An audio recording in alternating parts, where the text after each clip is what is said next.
Assalamualaikum warahmatullahi wabarakatuh.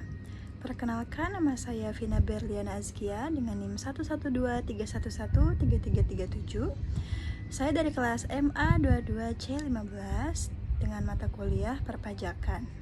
Baik, di sini saya akan menjelaskan mengenai PPh Final pasal 4 ayat 2. Nah, jadi sebelumnya apa sih yang dimaksud dari PPh pasal 4 ayat 2 itu?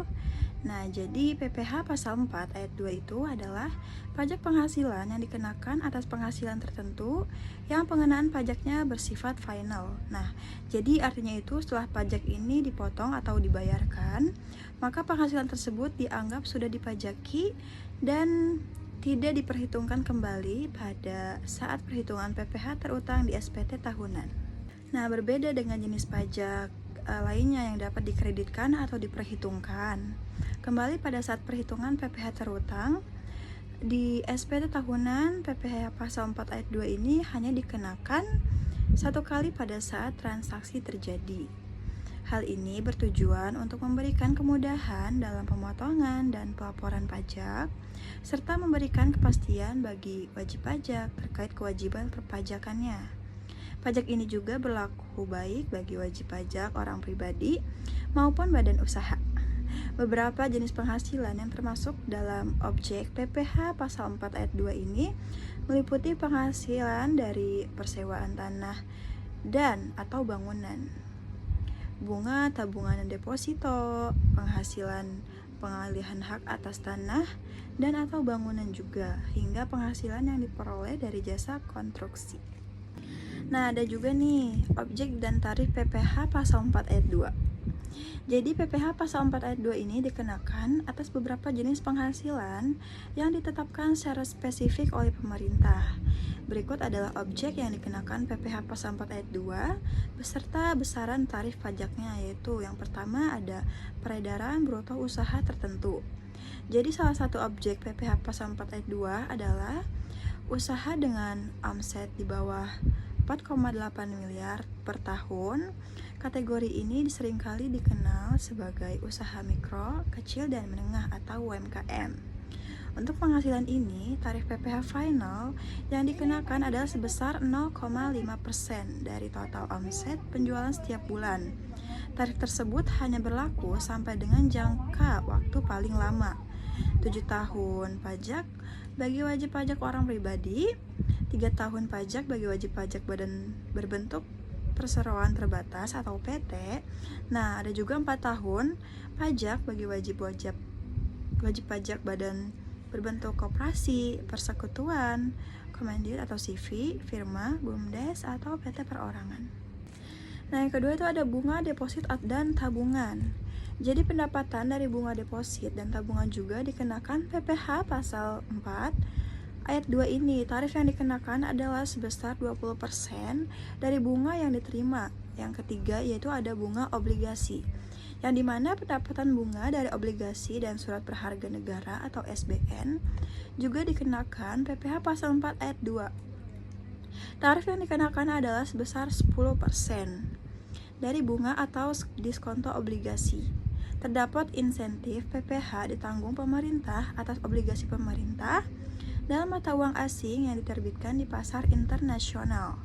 Yang keempat yaitu ada sewa tanah atau bangunan. Jadi PPh pasal 4 ayat 2 ini juga berlaku untuk penghasilan yang diperoleh dari persewaan tanah atau bangunan. Misalnya nih, jika ada seseorang yang menyewakan properti, maka penghasilan dari sewa tersebut akan dikenakan PPh final dengan tarif 10% dari jumlah bruto sewa. Yang kelima ada pengalihan hak atas tanah atau bangunan. Jadi setiap transaksi yang melibatkan pengalihan hak atas tanah atau bangunan, baik itu penjualan rumah, tanah, apartemen, maupun properti lainnya, akan dikenakan PPh final sebesar 2,5% dari jumlah bruto nilai pengalihan. Namun untuk pengalihan hak atas rumah sederhana atau rumah susun sederhana, tarif yang dikenakan itu lebih rendah, yaitu sebesar 1%. Yang keenam itu ada hadiah undian. Nah, PPh pasal 4 ayat 2 juga mencakup penghasilan yang diterima dari hadiah undian atau lotere. Jadi pajak atas hadiah undian ini dikenakan sebesar 25% dari nilai hadiah yang diterima. Nah, yang ketujuh yaitu transaksi penjualan saham di bursa. Jadi atas transaksi penjualan saham di Bursa Efek juga dikenakan PPh pasal 4 ayat 2. Tarif yang dikenakan adalah 0,1% dari jumlah bruto nilai transaksi penjualan.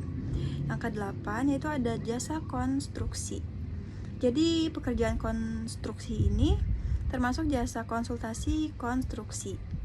Nah, jadi pekerjaan konstruksi dan pekerjaan konstruksi terintegrasi juga dikenakan PPh pasal 4 ayat 2. Tarifnya bervariasi tergantung pada jenis layanan konstruksi dan apakah penyediaan jasa pemilik sertifikat badan usaha atau SBU atau sertifikat kompetensi kerja atau SKK konstruksi, yaitu sebagai berikut nih. Ada tarif untuk pekerjaan konstruksi yaitu sebesar 1,75% untuk penyedia jasa yang memiliki SBU, kualifikasi kecil atau SKK untuk usaha orang perseorangan. Yang kedua itu ada 4% untuk penyedia jasa yang tidak memiliki SBU atau SKK. Yang ketiga ada sebesar 2,65% untuk penyedia jasa selain yang disebutkan di atas. Ada juga tarif untuk pekerjaan konstruksi terintegrasi, itu sebesar 2,65% untuk penyedia jasa yang memiliki SBU. Ada juga sebesar 4% untuk penyedia jasa yang tidak memiliki SBU. Nah, ada juga nih tarif untuk jasa konsultasi konstruksi, sebesar 3,5% untuk penyedia jasa yang memiliki SBU atau SKK untuk usaha orang perseorangan. Yang kedua yaitu sebesar 6% untuk penyedia jasa yang tidak memiliki SBU atau SKK.